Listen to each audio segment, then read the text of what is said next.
What's up, y'all? Fun one today. I'm going to relate football to everything you want to achieve in your life and the concept of buying in. You know, if you want to win, you got to buy in. So, I've been a little bit of a degen.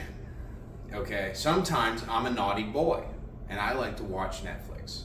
So, I was on there and I hadn't seen there's like this Untold series. I believe it's a Netflix special that they do.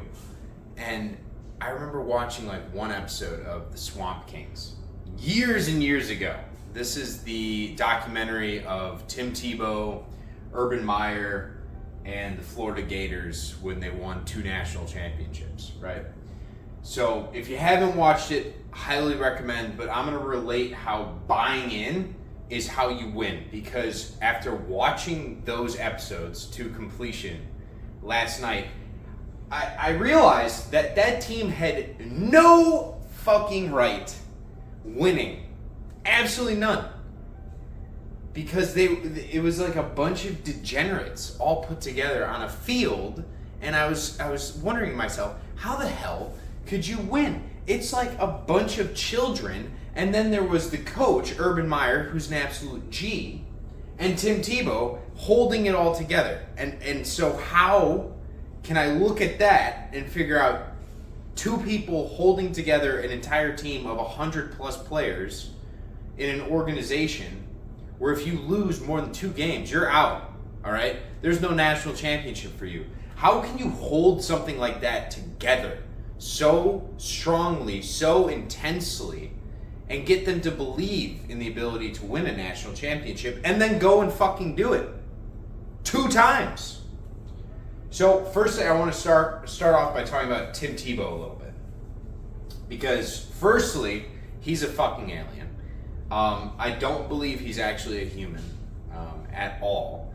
So physically he's in a human body, but I don't think his soul is a human because he's a little too advanced for where he is in life.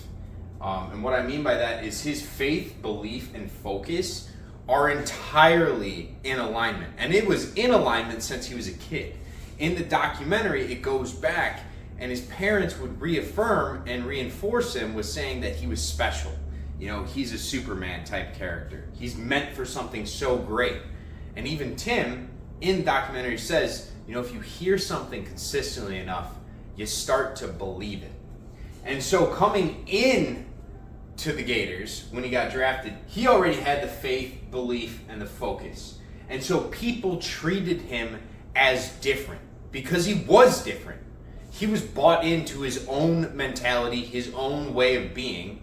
I mean, he was basically in the Christ consciousness since he was like 7, according to what I could see in the documentary.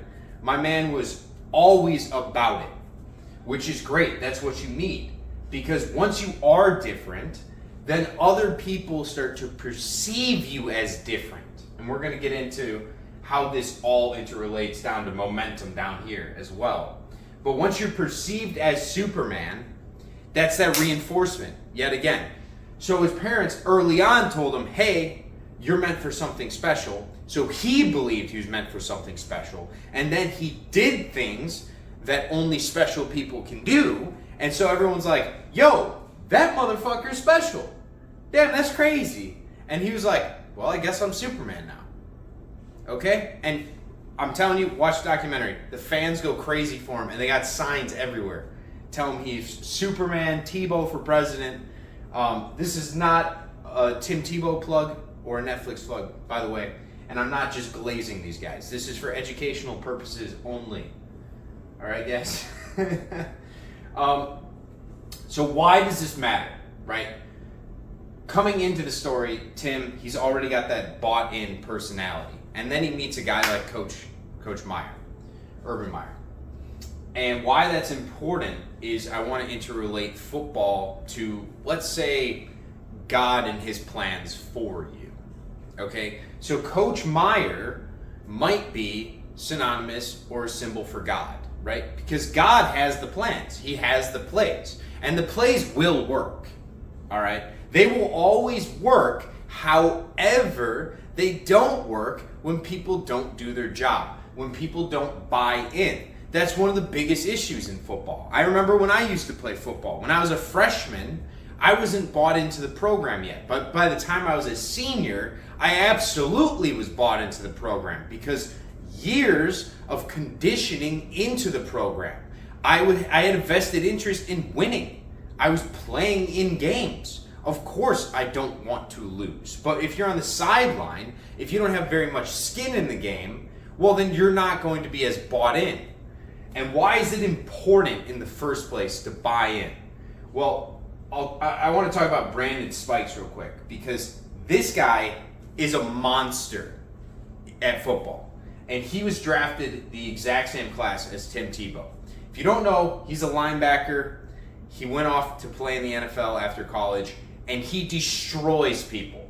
Like, just rips souls out of bodies with his hits. I mean, helmet on helmet.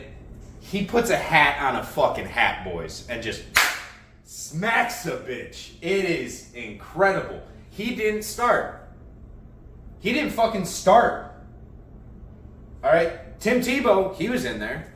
This guy, not so much. You want to know why? He didn't buy in.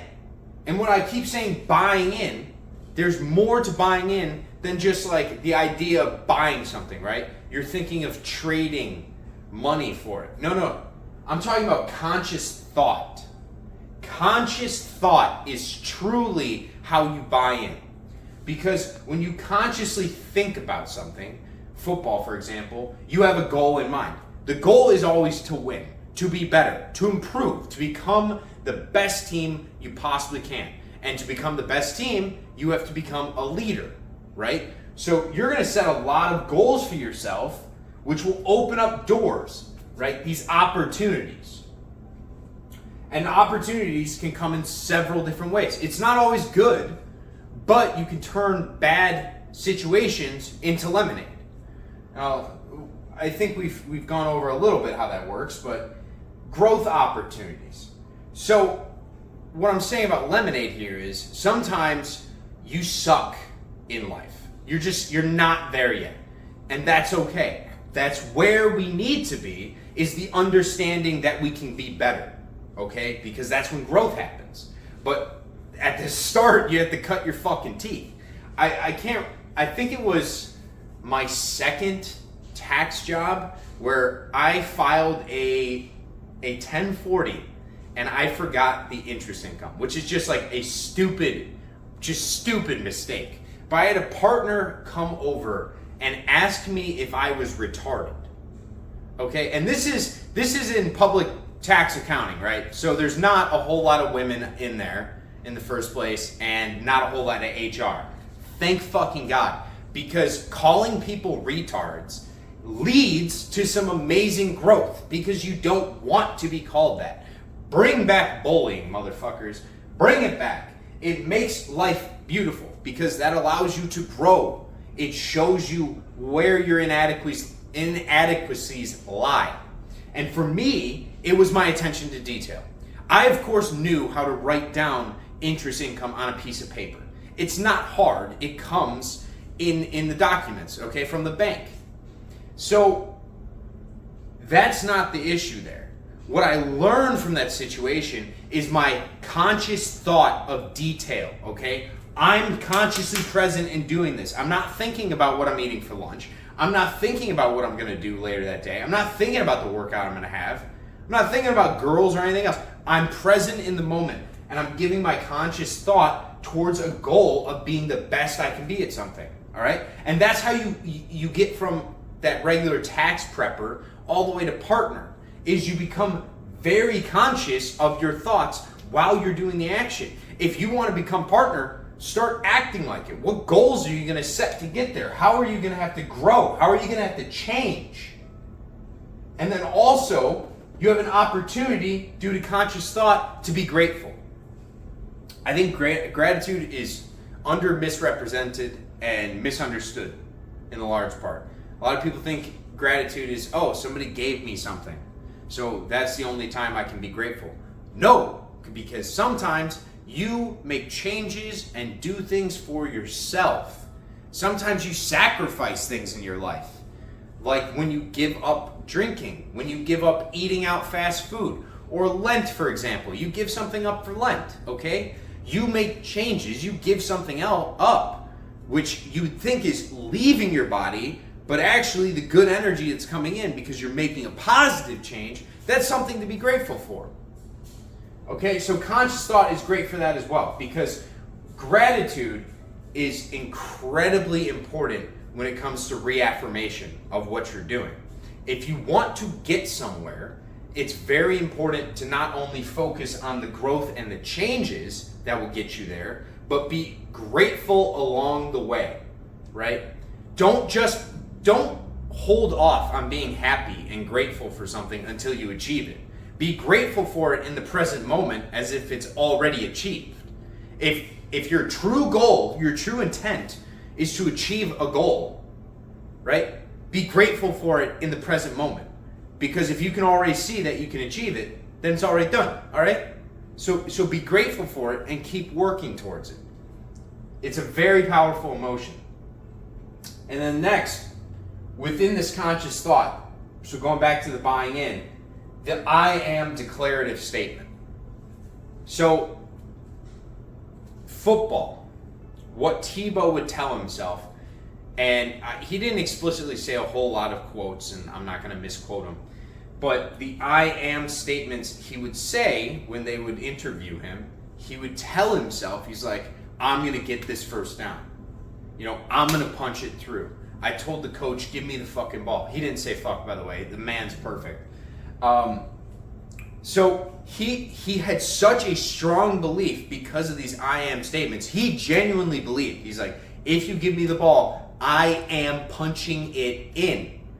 It doesn't matter. You could put 1,000 people in front of me. I'm going to fucking demolish them. Every single one. Right? So I am declarative statements, they're very powerful because they shape your future reality. Because you're stating it, a declarative statement in the present moment. You're saying, no, I am this. I am that guy. I am the national championship before we even played the game. The first snap of the first game hasn't even happened yet, and I'm already secure in the fact that I'm going to be the national championship winner this year, right? That's the level of belief we need to have to achieve our goals and to chase things in our life. All right, and all this leads into momentum. Because when I was talking about gratitude, gratitude goes hand in hand with reaffirmation. So if we've been setting these goals, if we've been buying into our reality that we want to experience, we want to achieve, we need moments of reaffirmation because that's what builds momentum, right? You can't take the next step. Like if you're running, there is that step where you move forward, but also that step where you move forward becomes your back foot. That's where you step off of next, right? So you always are looking forward to the future, but we need to remember that you didn't just teleport there. You didn't just jump there. There was all those steps in between. So that's what momentum is building up a reaffirmation of all the steps you've taken, all the victories you've had. Start counting the battles that are wins, right? Reaffirm them. Tell yourself, I am winning my daily battles. I am building momentum. These are things we need to do. We need to rewire our brains for complete success. Nothing negative. It's time to get that bullshit the fuck out of there. And whoever tells you, oh my God, that's just that new spirituality science stuff and that's bad for you. Shut the fuck up.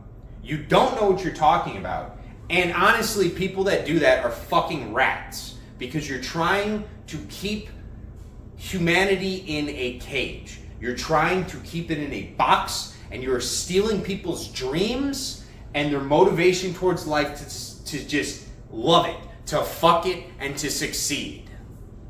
And that's disgusting. Okay? So you can always focus on the good.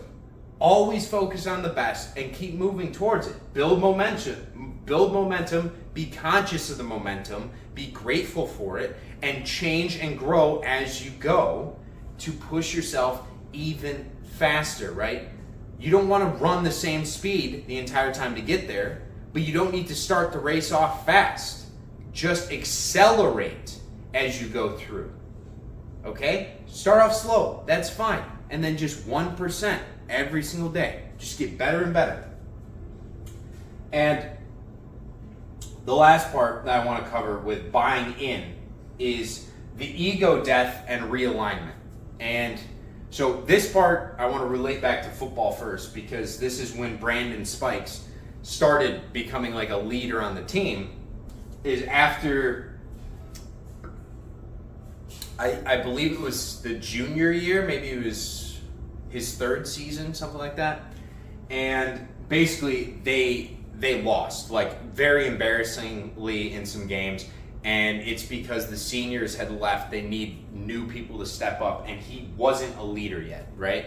He was still in his ego. He was like, nah, man, I don't want to work hard in the gym. I'm not going to buy into the coach's program, because it was a brutal program. It was like Navy SEAL training in college, right? So he wasn't buying in, even though he was one of the perceived leaders. So other people would follow him, and it made the team worse. So when I say ego death, it means that he finally came to the realization that the higher power that may be, that for him to become his highest version of himself, which is that NFL linebacker, he had to become a leader. And for that to happen, he had to realign with that. And to do that, he had to kill his old ego, his sense of self, who he was. So the partier in him had to die. The heavy drinker, going out, talking to the ladies, not hitting the weight room hard, that type of person had to die in order for the realignment to happen. And so I think that's one of the most important parts of buying in, is realizing that, you know, there is something larger to everything in life than what we are, right? You're just yourself, and you're separate from reality. But if you want to buy in and you want to achieve something in life, you have to go full send and realize that whatever your current ego is, wherever you currently are, is most likely going to be different than where you're going. So if you can identify what the new ego would be, that new person would be, and you can kill your own self-ego and realign into that while building some momentum, saying declarative I am statements, having conscious thoughts towards the goal with, you know, the intention of change, growth, and gratitude in mind. I mean, this is how you succeed. This is how you win in life. You have to just buy in. And this is how you buy in. Alright? Fucking do it. JK. Alright, love you guys. I'll see you tomorrow.